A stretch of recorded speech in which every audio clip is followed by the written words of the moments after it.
রাসূল আকরাম সাল্লাল্লাহু আলাইহি ওয়াসাল্লাম বলেন, কিয়ামতের দিন আল্লাহ তাআলা সর্বপ্রথম তিন শ্রেণীর মানুষকে হিসাবের জন্য ডাকবে। এক নম্বরে আল্লাহ তাআলা একজন শহীদকে ডাকবে। রক্তাক্ত অবস্থায় সে আল্লাহর সামনে হাজির হয়ে যাবে। আল্লাহ তাআলা জিজ্ঞাসা করবে, বান্দা তোমার এই পরিণতি কেন? বলবে, আল্লাহ কাফেরদের বিরুদ্ধে যুদ্ধ করতে গিয়ে আমার এই পরিণতি। কেন তুমি যুদ্ধ করছো? লোকটা বলবে, আল্লাহ আপনার সন্তুষ্টির জন্য আমি কাফেরদের বিরুদ্ধে লড়াই করেছি। আল্লাহ তাআলা বলবেন, না বান্দা, না না, তুমি মিথ্যা বলতেছ, কারণ আমি আল্লাহ তোমার অন্তরের খবর জানি। আল্লাহ তাআলা এবার বলবে, বান্দা তুমি মিথ্যা বলতেছ, আমি আল্লাহ তোমার অন্তরের খবর জানি গোলাম। তুমি মিথ্যা বলতেছো, তুমি জিহাদ করেছো যাতে করে দুনিয়ার মানুষ তোমার বীরত্বের প্রশংসা করে, দুনিয়ার মানুষ যেন তোমাকে বীর বলে, বাহাদুর বলে। দুনিয়ার মানুষ তোমাকে বীর বলেছে, বাহাদুর বলেছে, তোমার বীরত্বের প্রশংসা করেছে। বান্দা যে উদ্দেশ্যে জিহাদ করেছো দুনিয়ায় তুমি তা পেয়ে গেছো। আজকে আমি আল্লাহর তরফ থেকে তোমার জন্য কিছু নাই, তুমি চলে যাও, তোমার ঠিকানা হলো চিরস্থায়ী জাহান্নাম। জিহাদ করেছে, জীবন দিয়ে দিয়েছে, আল্লাহর সন্তুষ্টি উদ্দেশ্য ছিল না, ঠিকানা কোথায়? দুই নাম্বার, আল্লাহ তাআলা একজন দানবীরকে ডাকবে। আল্লাহ তাআলা জিজ্ঞাসা করবে, গোলাম তুমি দান সদকা করছো, সম্পদগুলা কি করছো? লোকটা বলবে, আল্লাহ আপনার দেওয়া সম্পদ আমি গরিব দুঃখীর মাঝে দান করেছি।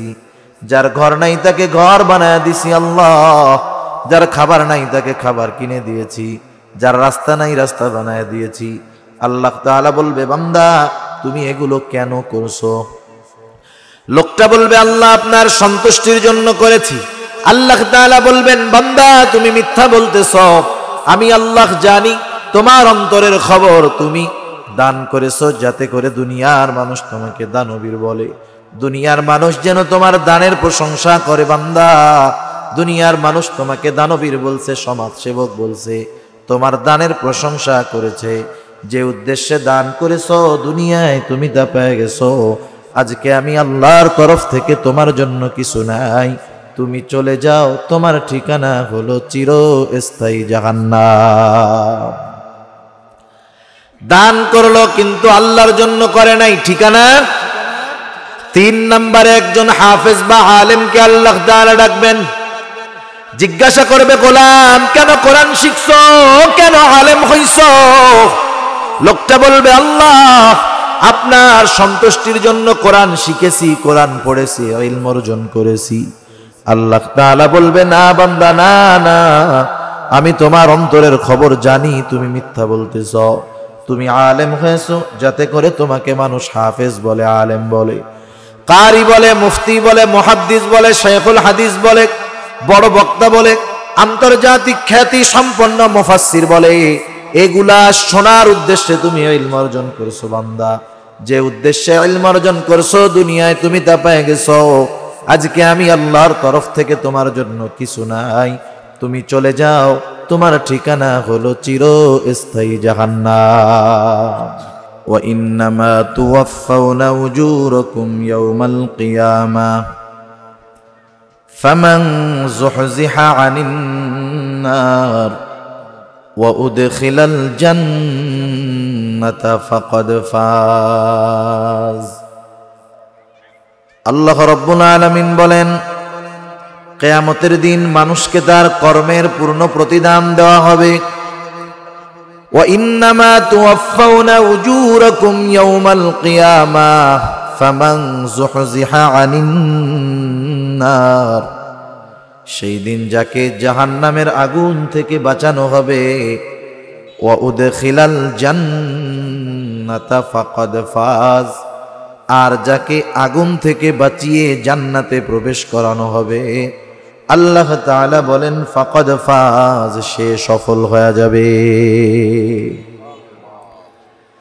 তাহলে আমাদের সফলতা বিফলতা নির্ভর করতেছে জান্নাতে যাওয়া না যাওয়ার উপর। জাহান্নামের আগুন থেকে যে বাঁচবে আল্লাহ তাআলা বলেন সে হলো সফল। জাহান্নামের আগুন থেকে যে বাঁচবে জান্নাতে যাবে সে সফল, আর যে জাহান্নামে যাবে আল্লাহ তাআলা জানায় দিলেন সে হলো ব্যর্থ। কিয়ামতের দিন কে সফল কে বিফল এটা জানা যাবে। যেমন পরীক্ষা আগে হয়, ফলাফল পরে হয়। কে সফল কে বিফল পরীক্ষা দেওয়ার 3 মাস পরে এই খবরটা মানুষ জানতে পারে, স্বাভাবিক সময় আর কি। সেজন্য কেউ যদি সফল হতে চায়, পরীক্ষায় ভালো ফলাফল করতে চায়, গোল্ডেন এ প্লাস পেতে চায়, তাহলে তাকে অবশ্যই ফলাফলের আগে, পরীক্ষার আগে প্রস্তুতি নিতে হয়, পরীক্ষার হলে ভালো মতো লিখতে হয়, ঠিক কিনা বলেন? অনুরূপভাবে কেউ যদি পরকালে সফল হতে চায়, জান্নাতে যেতে চায়, দুনিয়ায় থাকতে তাকে সফলতা অর্জনের কর্মগুলো করতে হয়। এখন আমরা যদি সফল হতে চাই, কোন কোন কাজ করার দরকার জানায়া দিয়েছেন কে? আর একটু জোরে বলেন কে?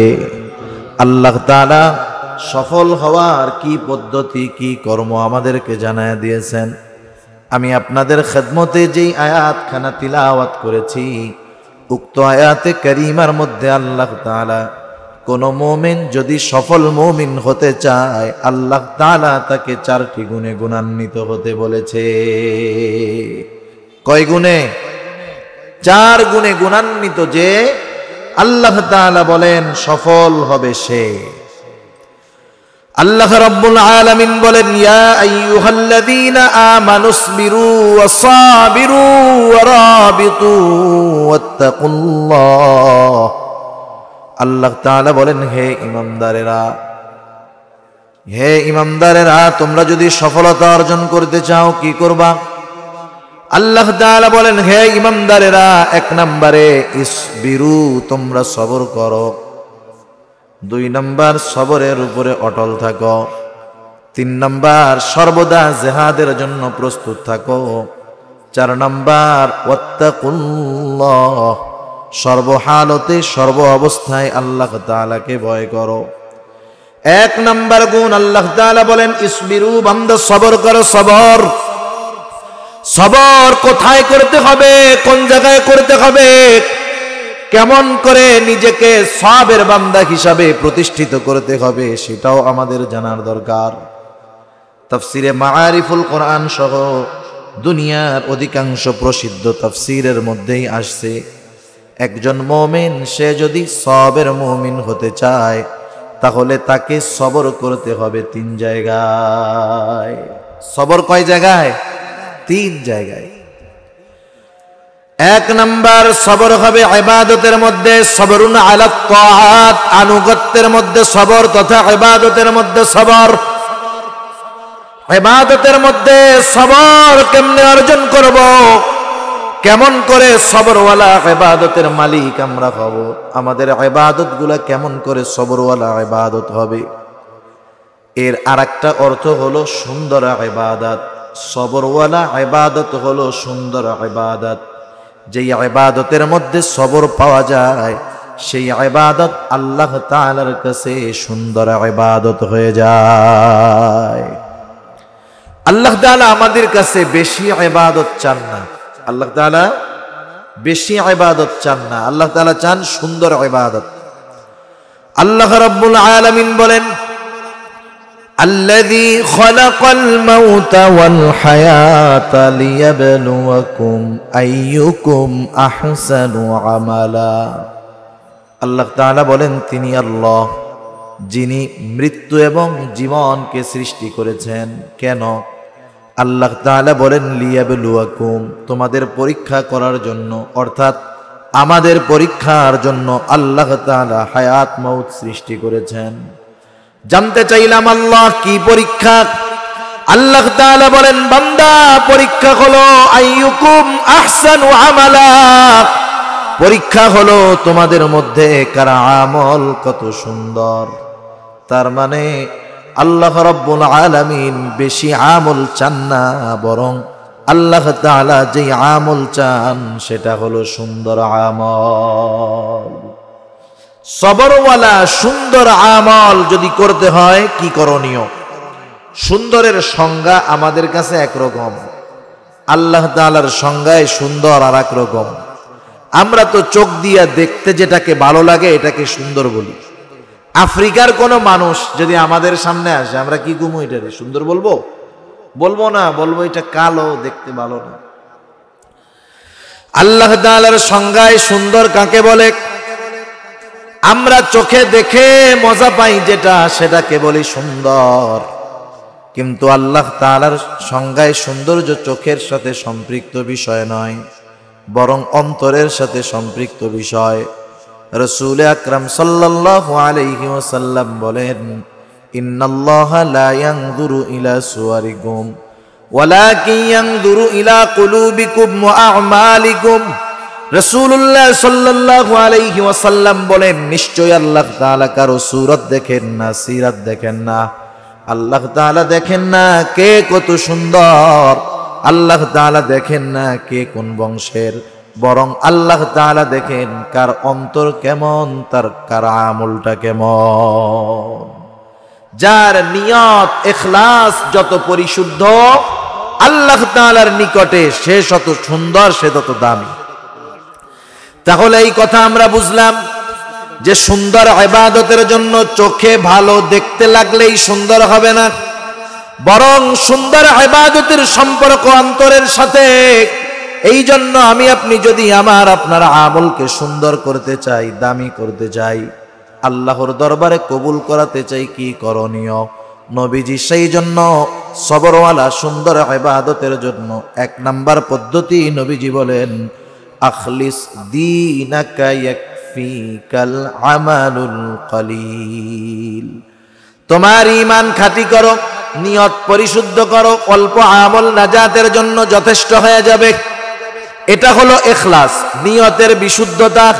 তথা যে কোনো ইবাদতের জন্য আগে আপনার নিয়তের বিশুদ্ধতা ঠিক করতে হবে, নিয়তকে পরিশুদ্ধ করতে হবে। আমি যে নামাজ পড়ি কার জন্য পড়ি, আমি রোজা রাখি কার জন্য রাখি, আমি দান সাদাকা করি কার জন্য করি, আমি মাহফিলে বয়ান করি কার জন্য করি। এক কথায় আপনার প্রত্যেকটা ভালো কাজ, ছোট হোক আর বড় হোক, যাকে সন্তুষ্ট করার জন্য ওই ছোট বড় আমলগুলা করব, তিনি কে? আল্লাহ তাআলার সন্তুষ্টির জন্য সকল ধরনের ইবাদত করা, এটা হলো নিয়তের বিশুদ্ধতা, ইখলাস। কারণ নিয়তের বিশুদ্ধতা যদি না থাকে, আল্লাহর সন্তুষ্টি যদি উদ্দেশ্য না থাকে, দুনিয়ার অনেক বড় বড় নেক আমল আমাকে জান্নাতে নিতে পারবে না, বরং দুনিয়ার অনেক নেক আমল জাহান্নামে যাওয়ার কারণ হয়ে যাবে। হযরত আবু হুরায়রা রাদিয়াল্লাহু তাআলা আনহু থেকে বর্ণিত হাদিস, রাসূল আকরাম সাল্লাল্লাহু আলাইহি ওয়াসাল্লাম বলেন, কিয়ামতের দিন আল্লাহ তাআলা সর্বপ্রথম 3 শ্রেণীর মানুষকে হিসাবের জন্য ডাকবে। 1 নম্বরে আল্লাহ তাআলা একজন শহীদকে ডাকবে, রক্তাক্ত অবস্থায় সে আল্লাহর সামনে হাজির হয়ে যাবে। আল্লাহ তাআলা জিজ্ঞাসা করবে, বান্দা তোমার এই পরিণতি কেন? বলবে, আল্লাহ কাফেরদের বিরুদ্ধে যুদ্ধ করতে গিয়ে আমার এই পরিণতি। কেন তুমি যুদ্ধ করছো? লোকটা বলবে, আল্লাহ আপনার সন্তুষ্টির জন্য আমি কাফেরদের বিরুদ্ধে লড়াই করেছি। আল্লাহ তাআলা বলবেন, না বান্দা, না না, তুমি মিথ্যা বলতেছ, কারণ আমি আল্লাহ তোমার অন্তরের খবর জানি। দুনিয়ার কেউ আপনার অন্তরের খবর জানে না, জানে কে? আরো জোরে, কে? শুধু তাই না, আল্লাহ তাআলা বলেন, ওয়ালাকাদ খালাকানাল ইনসানা ওয়া না'লামু মা তুওয়াসওয়িসু বিহি নাফসুহু ওয়া নাহনু আকরাবু ইলাইহি মিন হাবলিল ওয়ারিদ। আল্লাহ তাআলা বলেন, আমি মানুষকে সৃষ্টি করেছি, শুধু তাই নয়, ওয়া না'লামু মা তুওয়াসওয়িসু বিহি নাফসুহু, আমি আল্লাহ জানি কোন জিনিস তার অন্তরের মধ্যে ওয়াসওয়াসা দেয়। কেন জানি বান্দা? আল্লাহ তাআলা বলেন, ওয়া নাহনু আকরাবু ইলাইহি মিন হাবলিল ওয়ারিদ, কারণ আমি আল্লাহ বান্দা তোমার শাখ রগের চাইতে অধিক নিকটে। এই জন্য দুনিয়ার কেউ আপনার অন্তরের খবর জানে না। আল্লাহ তাআলা জানেন আল্লাহ তাআলা আরেক জায়গায় বলেন, কুল ইন তুখফু মা ফি সুদুরিকুম আও তুবদুহু ইয়ালামহুল্লাহ। তোমরা কি প্রকাশ করো, কি লুকায়া রাখো, কোনটা অন্তরের মধ্যে লুকায়া রাখছো, কেউ না জানলেও জানে কে? আল্লাহ তাআলা এবার বলবে, বান্দা তুমি মিথ্যা বলতেছো, আমি আল্লাহ তোমার অন্তরের খবর জানি গোলাম। তুমি মিথ্যা বলতেছো, তুমি জিহাদ করেছো যাতে করে দুনিয়ার মানুষ তোমার বীরত্বের প্রশংসা করে, দুনিয়ার মানুষ যেন তোমাকে বীর বলে, বাহাদুর বলে।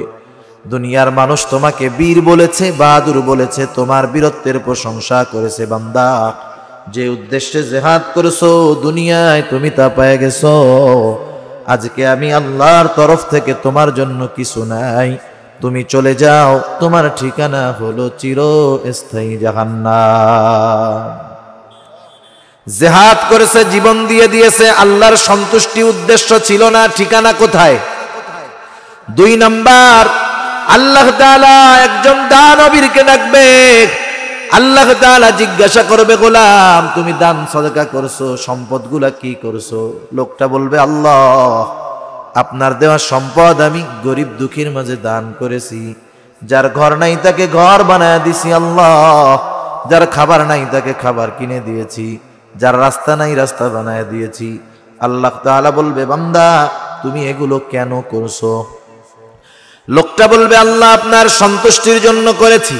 আল্লাহ তাআলা বলবেন, বান্দা তুমি মিথ্যা বলতেছ, আমি আল্লাহ জানি তোমার অন্তরের খবর। তুমি দান করেছো যাতে করে দুনিয়ার মানুষ তোমাকে দানবীর বলে, দুনিয়ার মানুষ যেন তোমার দানের প্রশংসা করে। বান্দা দুনিয়ার মানুষ তোমাকে দানবীর বলছে, সমাজসেবক বলছে, তোমার দানের প্রশংসা করেছে। যে উদ্দেশ্যে দান করেছো দুনিয়ায় তুমি তা পেয়ে গেছো।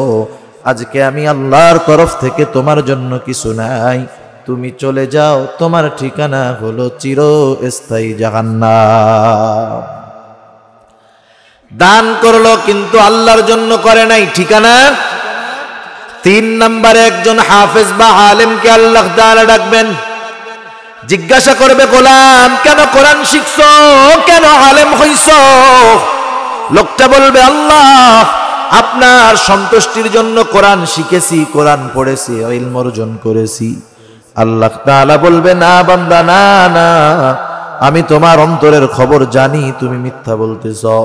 তুমি আলেম হয়েছো যাতে করে তোমাকে মানুষ হাফেজ বলে, আলেম বলে, কারি বলে, মুফতি বলে, মুহাদ্দিস বলে, শাইখুল হাদিস বলে, বড় বক্তা বলে, আন্তর্জাতিক খ্যাতি সম্পন্ন মুফাসসির বলে।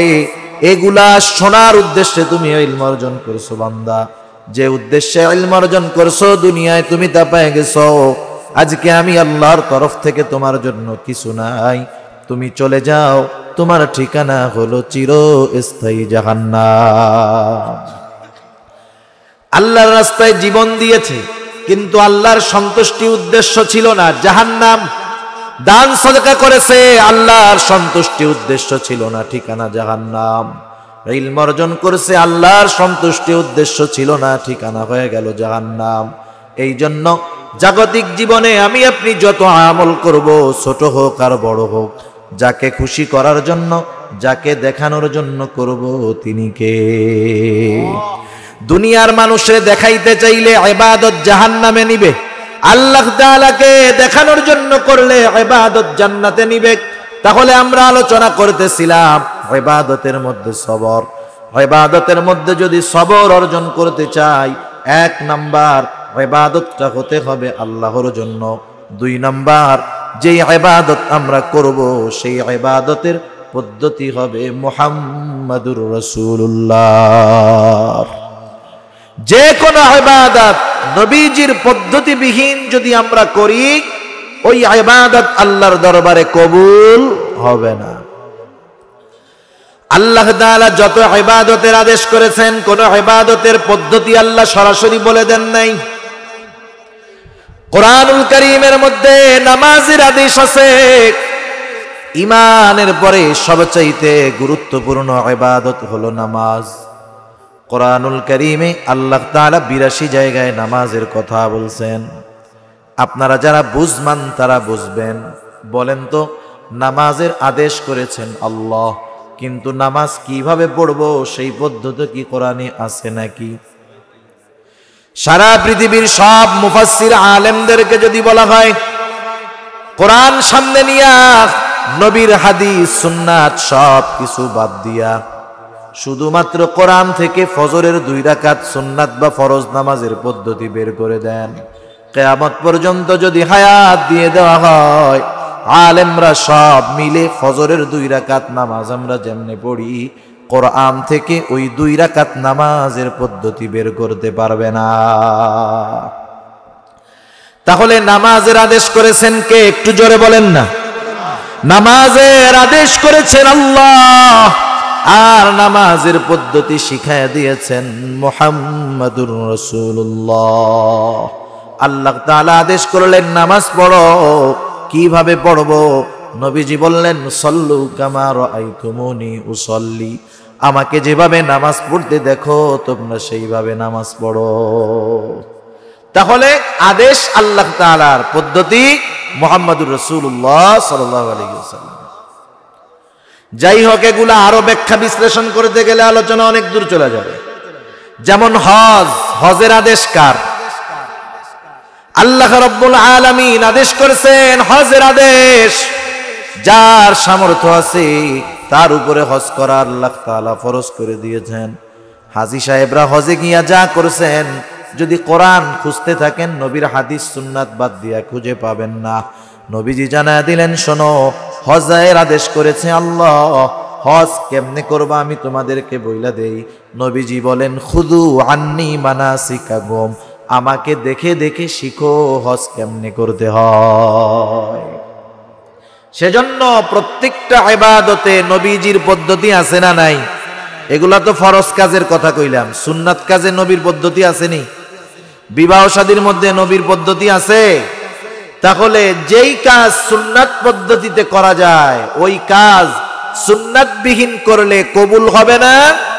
আর যদি সুন্নাত পদ্ধতিতে কোনো কাজ করে ওই কাজ কবুল হবে, বরকত হবে। বিবাহ সুন্নাত পদ্ধতিতে যদি কেউ না করে, শরঈ গর্হিত কাজ যদি না করে, গুনাহ হবে না, কিন্তু সুন্নাত পদ্ধতিতে করলে সওয়াব হবে, বরকত হবে। কথা বুঝতে পারছেন?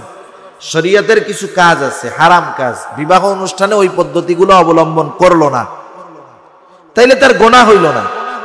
কিন্তু যদি সুন্নাত পদ্ধতিতে করে সওয়াব হবে, বরকত হবে। কিন্তু পদ্ধতি যদি ব্যতিক্রম হয়, গুনাহ আছে না নাই? এজন্য প্রত্যেকটা কাজের মধ্যে নবীজির সুন্নাত আছে। সুন্নাতের এমন দাম, এমন মান, সুন্নাত যদি দুনিয়ার কোনো বৈধ কাজে লেগে যায় সেটাও ইবাদত হয়ে যায়। খানা খাওয়া, না খাইলে গুনাহ নাই, খাইলে সওয়াব নাই, ঠিক না? কেউ যদি 10 দিন না খায় থাকতে পারে, তার গুনাহ হবে? একটু জোরে বলেন না, গুনাহ হবে? গুনাহ হবে না। কেউ যদি 3 বেলার জায়গায় 6 বেলা খায়, সওয়াব হবে? তাইলে খাবার হলো এমন এক ইবাদত, এমন এক কাজ যা করলে সওয়াব নাই, না করলে গুনাহ নাই। এই খানা যদি সুন্নাত তরিকায় খাওয়া হয়, ওই সাধারণ কাজটাও ইবাদত বলে যোগ হয়ে যায়। সেজন্য আমরা যদি সবরওয়ালা ইবাদতের মধ্যে সবর অর্জন করতে চাই, একেবারে 2টা জিনিস কম্পালসারি লাগবেই লাগবে। একটা হলো ইখলাস, আর একটা হলো সুন্নাত। আরো কিছু বিষয় আছে, আমি আর ওই দিকে যাব না। আমরা আলোচনা করতেছিলাম, আল্লাহ তাআলা জানায় দিলেন, বান্দা যদি সফল মুমিন হতে চাও, 4 গুণের প্রথম গুণ হলো সবর করো। সবর হবে 3 জায়গায়। কয় জায়গায়? 3 জায়গায় সবর হবে। 1 নাম্বার সবরুন আলা তাআত, আনুগত্যের মধ্যে সবর। 2 নাম্বার সবরুন আনিল মাআসি, গুনার থেকে বেঁচে থাকার মধ্যে সবর। গুনার থেকে বেঁচে থাকা এটাও অন্যতম সবরের অন্তর্ভুক্ত। এখন তো এমন এক জামানা, যেই জামানায় গুনাহ করার জন্য দূরে যাওয়া লাগে না। একটা সময় মানুষ যদি গুনাহ করতে চাইতো, গুনার কাছে যাওয়া লাগতো। আজ থেকে 30 বছর আগে কেউ যদি গুনাহ করতে চাইতো, সিনেমা দেখার ইচ্ছা করতো, বলেন তো এই জায়গায় বসে সিনেমা দেখার উপায় ছিল নাকি? চলে যেতে হইতো কুমিল্লা, সিনেমা হলে গিয়া সিনেমা দেখে আসতো। 3 ঘন্টা সিনেমা দেখে আসছে, এক সপ্তাহে একবার 3 ঘন্টা সিনেমা দেখার গুনাহ করলো। এরপরে কারেন্ট চলে আসলো, অনেক ঘরের মধ্যে বড় অ্যান্টিনা লাগায় বিটিভি টেলিভিশন, সপ্তাহে একদিন সিনেমা দেখা যায়। এরপরে আর একটু উন্নতি, ডিশের লাইন, ঘরে ঘরে ডিশের লাইন ঢুকে গেল, অনেক চ্যানেল ডিশের লাইন দিয়েছে, প্রতিদিন সিনেমা দেখা যায়। যাই হোক, তারপরেও গুনাহ করার জন্য নির্দিষ্ট একটা জায়গায় বসা লাগতো। এরপরে যখন প্রযুক্তি আধুনিক, মোবাইল আসলো, ইন্টারনেট চলে আসলো, এখন আর গুনাহ করার জন্য নির্দিষ্ট জায়গায় যাওয়া লাগে না, যেখানে খুশি সেখানে গুনাহ করা যায়। শুধু তাই না, এখন তো গুনাহ পকেটে নিয়ে নামাজও পড়ে, ঠিক কিনা বলেন? তাহলে চিন্তা করেন গুনাহ কত কাছে চলে আসছে।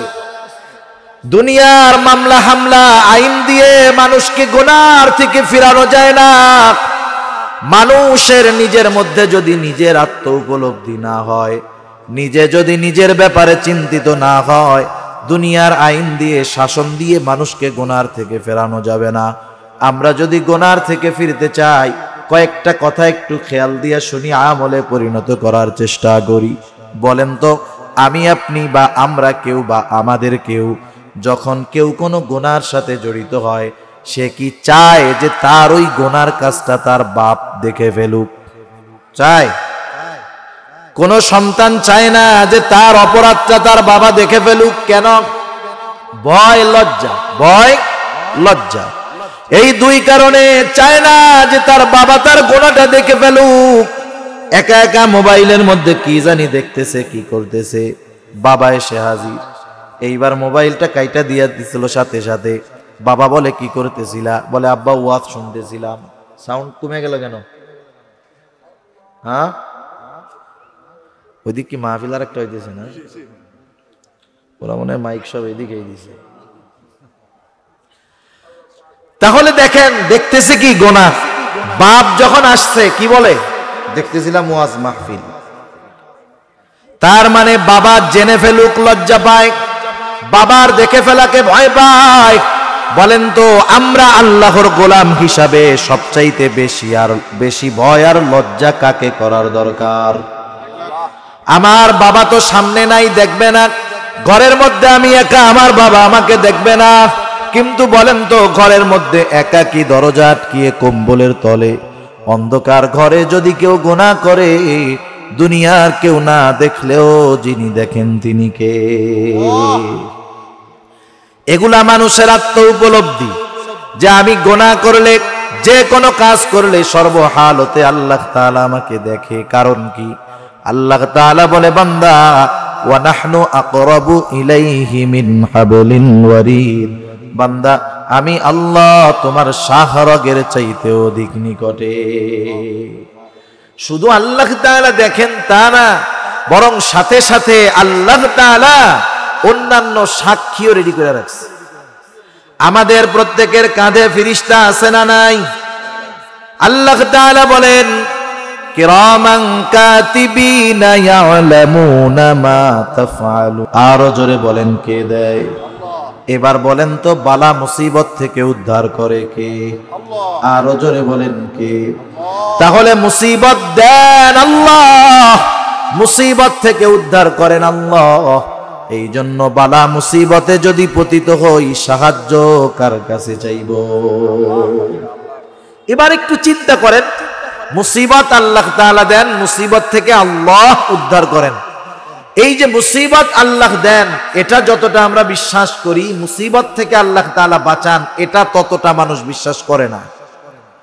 কেমনে বললেন আপনি এই কথা? আমাদের দেশে, আপনাদের অঞ্চলের কথা বাদ দেন, আমাদের অঞ্চলে কি করে জানেন না? তাহলে বিপদে পড়লে সাহায্য আল্লাহর কাছে চাওয়ার কথা, কিন্তু আমাদের অঞ্চলে কি করে? একজন বড় বিপদে পড়ছে, বলে আল্লাহ আপনি কি বিপদ দিলেন, এই বিপদ থেকে যদি বাঁচতে পারি অমকের দরবারে 2টা গরু দিন। বিপদ দেয় কে? উদ্ধার করে কে? সাহায্য কার কাছে চাইব? গরু কে খায়? কন্যা কে? হায় হায়। তাহলে বোঝা গেল আমাদের বিশ্বাস একরকম, কর্ম আর একরকম, কথা একরকম, কাজ আর একরকম, ঠিক কিনা বলেন? সেজন্য বিপদ আপদ মুসিবতে আমরা যদি সবরওয়ালা হতে চাই কি করণীয়? আল্লাহ তাআলা বলেন, ইয়া আইয়ুহাল্লাযীনা আমানুস্তাঈনু বিস-সাবরি ওয়াস-সালাহ। আল্লাহ তাআলা বলেন, হে ঈমানদারেরা, ইস্তাঈনু, বিপদ আপদ মুসিবতে আমার কাছে তোমরা সাহায্য চাও। বিপদ আপদ মুসিবতে আল্লাহ তাআলার কাছে সাহায্য চাওয়ার মাধ্যম হলো দুইটা। কয়টা একটু জোরে বলেন? দুইটা। এক নাম্বার হলো সবর, দুই নাম্বার হলো সালাত, ধৈর্য আর নামাজ। এই দুইটা পদ্ধতি অবলম্বন করে বিপদে পড়লে আল্লাহর কাছে সাহায্য চাইতে হয়। আল্লাহ তাআলা জানায় দেন সবর করব কেমনে, কথাটা বলার দরকার নাইলে বুঝে আসবে না। অনেক সময় আমরা সবর বলতে মনে করি অসুস্থ হইলাম, ঘরে বসে থাকবো, যা হয় হবে, কারো কাছে যাব না, ডাক্তারের কাছে যাব না, ওষুধ খাবো না, যা হয় হবে। কিন্তু এটার নাম সবর না বাবা। কারণ নবীজি বলেন, অসুস্থ হলে চিকিৎসা গ্রহণ করো। তার মানে অসুস্থ হলে চিকিৎসা গ্রহণ করা নবীজির সুন্নাত, ঠিক কিনা বলেন? তাহলে সবরটা কি? একটা উদাহরণ দিলে বুঝতে সহজ হবে। অনেক সময় দেখবেন বড় বড় হসপিটালের মধ্যে, মেডিকেল কলেজের মধ্যে দিন রাত 24 ঘন্টা রোগীর ট্রিটমেন্ট চলে, অপারেশন চলে। রাতের বেলায় এক মুরব্বী হসপিটালের নামাজের জায়গায় বসে আছে। রাত 3টার সময় এক যুবকের আগমন। যুবক দীর্ঘ সময় লম্বা নামাজ পড়লো, তাহাজ্জুদের নামাজ পড়বার পর হাত উঁচু করে আল্লাহর কাছে রোনাজারি করলো, কান্না করলো। মুরব্বী চিন্তা করে, কি ব্যাপার? এই জামানায় যুবকরা রাতের বেলা সুযোগ পাইলেই মোবাইল টিপাটিপি করে, কিন্তু এই যুবক রাতের বেলায় দীর্ঘ নফল নামাজ পড়লো, দোয়া করলো, একটু কথা বলে দেখি। যুবককে জিজ্ঞাসা করতেছে, বাবা পরিচয় কি?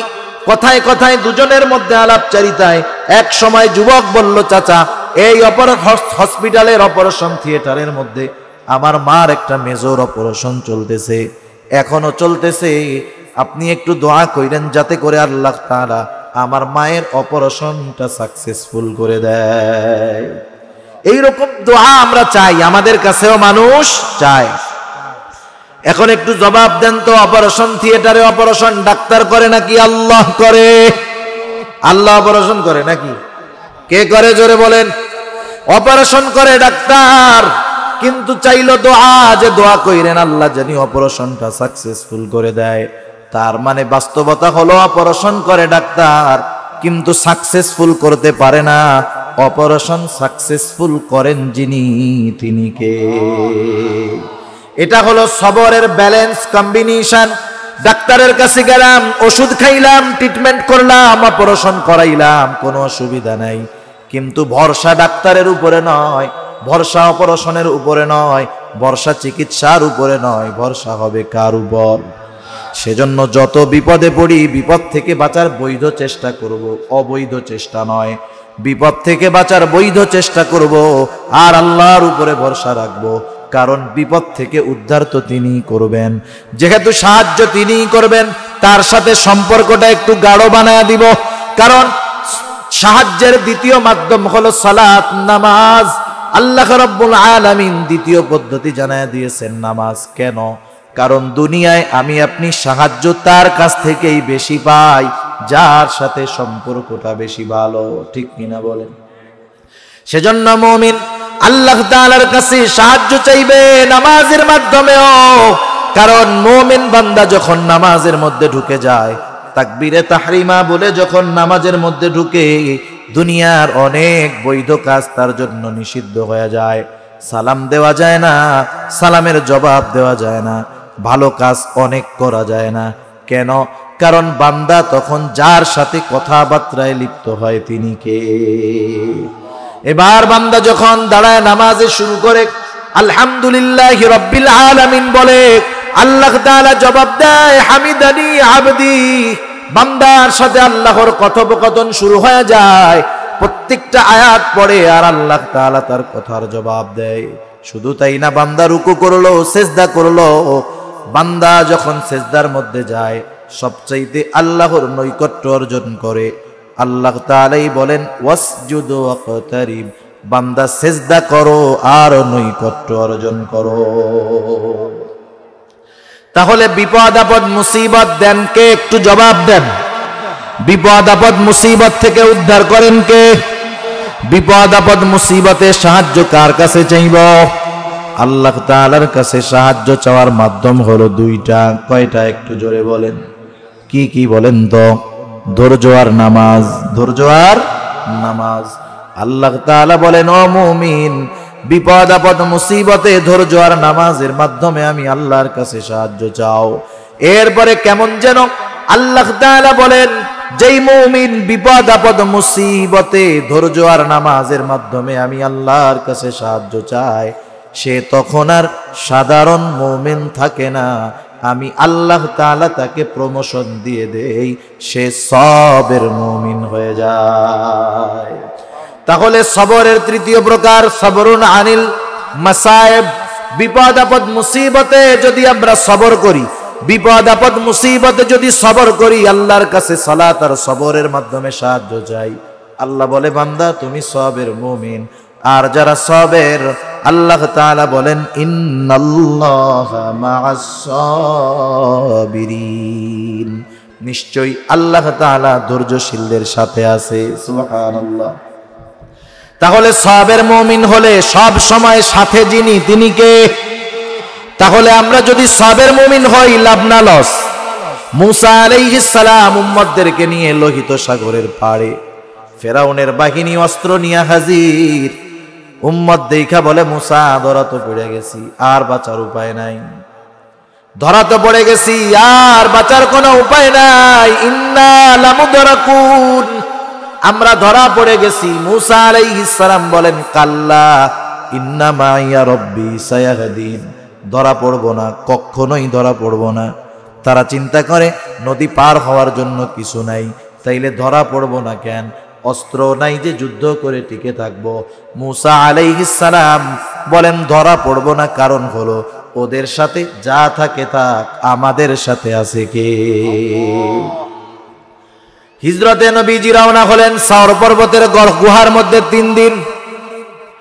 কাফেররা খুঁজতে খুঁজতে একেবারে গর্তের গোড়ায় এসে হাজির। হযরত আবু বকর সিদ্দিক রাদিয়াল্লাহু তাআলা আনহু বলেন, কাফেরদের কথা শুনতেছি, প্রত্যেককে চিনতেছি, আমাদেরকে তারা তালাশ করে হয়রান, বেশি দূর যাওয়া লাগবে না, শুধু যদি তারা নিজেদের পায়ের দিকে তাকায় আমরা ধরা পড়ে যাব। এই মুহূর্তে হযরত আবু বকর সিদ্দিক রাদিয়াল্লাহু তাআলা আনহু প্রচন্ড চিন্তিত, ভীত।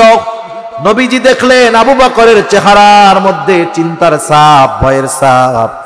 আবু বকর নিজের জানের ব্যাপারে চিন্তিত নয়, আবু বকর চিন্তা নবীজির জন্য। কারণ ওই আবু বকরকে যদি আল্লাহ তাআলা 1000 জীবন দিতেন, নবীর মোহাব্বতে আবু বকর তার 1000 জীবন কোরবান করতে তৈয়ার। কারণ তারা ছিল একেবারে খাঁটি আশিকে রাসূল। তামাম দুনিয়ায় তাদের পরে তাদের মতো আশিকে রাসূল আর কেউ নাই। আবু বকরের চেহারায় চিন্তার ছাপ, ভয় নিজের জন্য নয়, নবীজির জন্য। নবীজি চেহারার দিকে তাকায় বুঝতে পারলেন আবু বকর ভয় পেয়ে গেছে, কারণ কাফেররা অতি নিকটে। নবীজি কি বললেন? কোরআনে আল্লাহ তাআলা তাও জানায় দেন। নবীজি বললেন, আবু বকর ভয় পাও না, লা তাহজান ইন্নাল্লাহা মাআনা।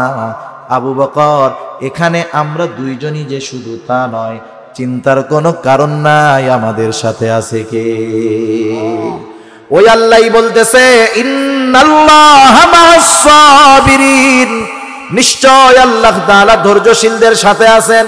এই জন্য আমরা যদি সবর অর্জন করতে পারি, বিপদ আপদ মুসিবতে আমাদের সাথেও আল্লাহ তাআলা থাকবে।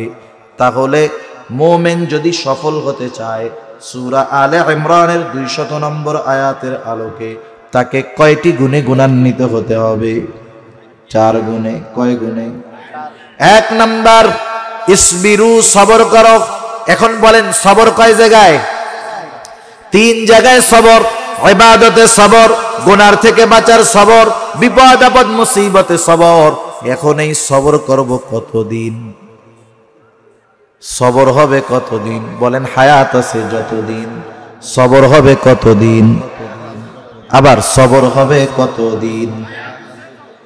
সবর করতে হবে, সবর। এজন্য আল্লাহ তাআলা দ্বিতীয় গুণ বললেন, ওয়াসাবিরু, সবরের উপরে অটল থাকো, কারণ সবর তো ইবাদত।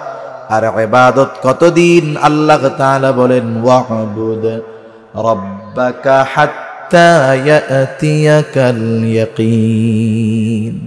ইয়াকিন হলো দৃঢ় সত্য, অর্থাৎ মৃত্যু। মৃত্যু আসার আগ পর্যন্ত আপনি আপনার রবের ইবাদত করেন, তাহলে সবর হবে একেবারে মৃত্যু পর্যন্ত। আল্লাহ তাআলা দ্বিতীয় গুণ সেজন্য বললেন ওয়াসাবিরু, সবরের উপরে অটল থাকো। 3 নাম্বার ওয়ারাবিতু, সর্বদা জিহাদের জন্য প্রস্তুত থাকো। যদিও শব্দটা ব্যাখ্যার দাবি রাখে, কিন্তু লম্বা ব্যাখ্যার সুযোগ নাই। এর দ্বারা একটা উদ্দেশ্য হলো ইসলামী দেশের সীমান্ত পাহারা দেওয়া। আর একটা বর্ণনা আসছে জিহাদের জন্য খুঁটির সাথে ঘোড়াকে বেঁধে রাখা, প্রস্তুত রাখা। সোজা কথায় সর্বদা শত্রুর মোকাবেলার জন্য প্রস্তুত থাকো। 4 নম্বর ওয়াত্তাকুল্লাহ, আল্লাহ তাআলাকে ভয় করো। তাকওয়া এটা বড় গুণ, আলাদা আলোচনার বিষয়। শুধু এতটুকু কথা বলি, তাকওয়া যারা অর্জন করতে পারছে মুত্তাকি, তাদের লাভ যে শুধু আখিরাতে তা নয়, দুনিয়াতেও লাভ আছে। আমরা যদি তাকওয়াওয়ালা হতে পারি, মুত্তাকি হতে পারি, আল্লাহ তাআলা রিজিকের ব্যবস্থা করবে। বিপদ আপদ মুসিবত থেকে বের হওয়ার রাস্তা আল্লাহ বাতায়া দিবে।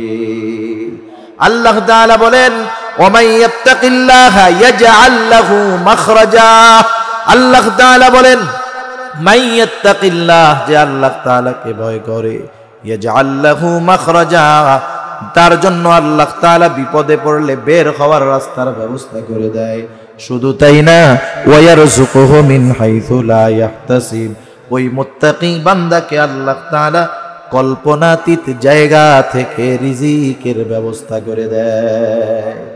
দুনিয়ার আরো ফজিলতের কথা আছে, আমি একটা আয়াতের থেকে বললাম। আখিরাতের ফজিলত কি? আখিরাতে তাকওয়াওয়ালা যারা, মুত্তাকি যারা, তাদের স্পেশাল সম্মাননা থাকবে। তাদেরকে ডেকে ডেকে জান্নাতে নেওয়া হবে, তাদেরকে জান্নাতের গেটে অভিবাদন জানানো হবে, স্বাগতম জানানো হবে। শুধু তাই না, মুত্তাকি বান্দা যারা, অভিবাদন জানায়া ডেকে ডেকে জান্নাতে ঢোকানো হবে। আল্লাহ তাআলা এক জায়গায় বলেন ইন্নাল মুত্তাকিনা ফি জান্নাতিন ওয়া নাহার ফি মাকাদি সিদকিন ইনদা মালিকিন মুকতাদির। আল্লাহ তাআলা সব জান্নাতীদের জন্য জান্নাতের পাদদেশে নহরের ব্যবস্থা করেছেন, কিন্তু মুত্তাকি যারা, তাদের জন্য স্পেশাল ব্যবস্থা। আল্লাহ তাআলা বলেন ফি মাকাদি সিদকিন ইনদা মালিকিন মুকতাদির, দয়াময় প্রক্রমশালী আল্লাহ তাআলার নিকটে বসবার জন্য মুত্তাকিদের স্পেশাল চেয়ার দেওয়া হবে। এই ফ্যাসিলিটি সাধারণ জান্নাতি পাবে না, মুত্তাকি পাবে। এজন্য নবীজি বলেন ইত্তাকিল্লাহা হাইসুমা কুনতা, তুমি যেখানেই থাকো না কেন ভয় করবা কাকে? তাহলে আল্লাহ তাআলা সফল হওয়ার জন্য 4 গুণের কথা বললেন। ইয়া আইয়ুহাল্লাযীনা আমানুসবিরু ওয়াসাবিরু ওয়ারাবিতু ওয়াত্তাকুল্লাহ। 1 নাম্বার সবর করো, 2 নাম্বার সবরের উপরে অটল থাকো, 3 নাম্বার সর্বদা শত্রুর মোকাবেলা জিহাদের জন্য প্রস্তুত থাকো, 4 নাম্বার আল্লাহ তাআলাকে ভয় করো। আমরা যদি এখন প্রশ্ন করি আল্লাহ এই 4 গুণ অর্জন করলে আমাদের লাভ কি, লাভ কি? আল্লাহ তাআলা জবাব দেন লাআল্লাকুম তুফলিহুন। লাআল্লাহ কালামে হাকিমের মধ্যে আসলে নিশ্চয়তার অর্থ দেয়। তার মানে আল্লাহ তাআলা বলেন বান্দা এই 4 গুণ তুমি যদি অর্জন করতে পারো, তুমি সাধারণ মুমিন থাকবা না, অবশ্যই তুমি সফল মুমিন হয়ে যাবা। এখন বলেন সফল কারা? জান্নাতে যাবে যারা।